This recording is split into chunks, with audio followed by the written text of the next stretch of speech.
Hey everyone, welcome to another video of machine logic. After doing a few of these, we decided to give it a name. So, welcome. As always, I am Jill. This is Charlie. We're from Simple Machines. And today we're here to talk about HubSpot credits.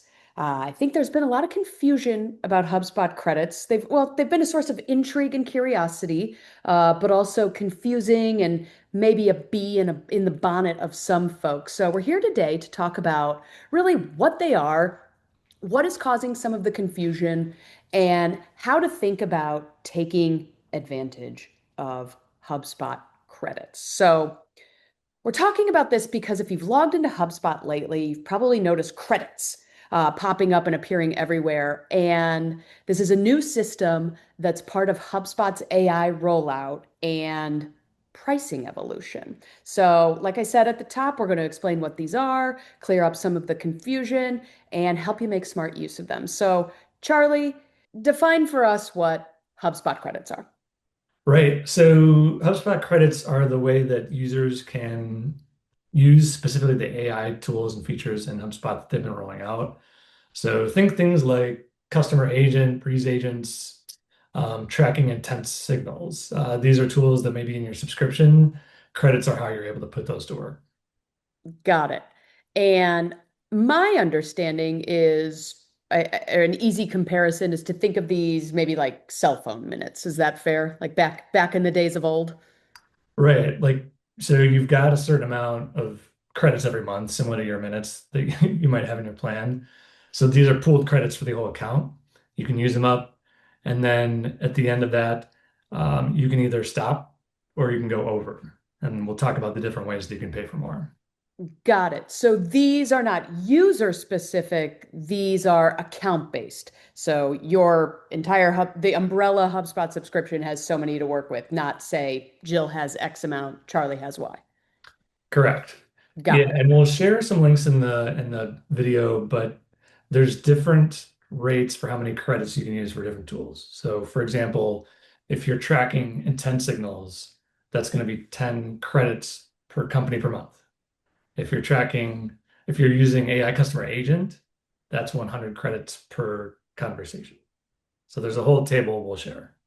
Got it. Got it. Well, that can definitely be confusing to try to track, especially since people, for for however long, the SaaS model where you kind of just buy a license and it's all you can eat and access to all the features. Now, it's like if you're going to that buffet, certain food items may be different prices. So having a matrix Right. handy will be helpful and will link that as you said. Yeah, and Um, one tip I would say on that note is I think HubSpot is aware that it can be tricky. One tool that we definitely recommend using, and I'll pull it up, is if you click on credits in your account, it'll take you to your credits usage. So okay. that's going to show you how many you have per month, your usage in the month, and it's use it or lose it. So you don't roll over. You got to use them. Got it. And something I've been hearing too that has been a source of confusion or and fear. So it's like, how do we use these but without eating and burning through credits and then uh, getting charged astronomical overages, right? Mhm. So how is this a little different than maybe like the pricing and the models that people have been used to with, say, contact tiers? Yeah, so a lot of us have probably been burned by inadvertently going over contact tiers, and then suddenly you are in a new tier with a new price, and there's really no going back. That is not always a good feeling. The nice thing about credits is if you go over, you can choose if you wanted to auto upgrade you to the next tier, or you can say no, just pay as you go so that it's not bumping you up with no return. So there is that increased flexibility. Good, good. Yeah, because I can imagine how that completely catches people off guard as they see these things just consuming credits like Pac-Man and pellets, right? Yeah. Got it. Okay, great.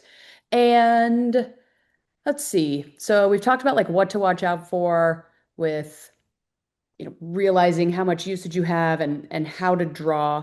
Now, a lot of these are free. So how do we think about putting some of those agents and those tools uh, that are free? How can we use our credits best for that? So yeah, I mean, candidly, that was one that tripped me up was, I was playing around with beta agents um, that were free, and then suddenly I'm seeing like, oh, we're starting to use credits for this agent that was free last month, and now it's not. And I mean, they're not hiding that. They're saying like these agents are free for now. So Hmm. the expectation is once they're out of beta and reach a certain point that they will be paid.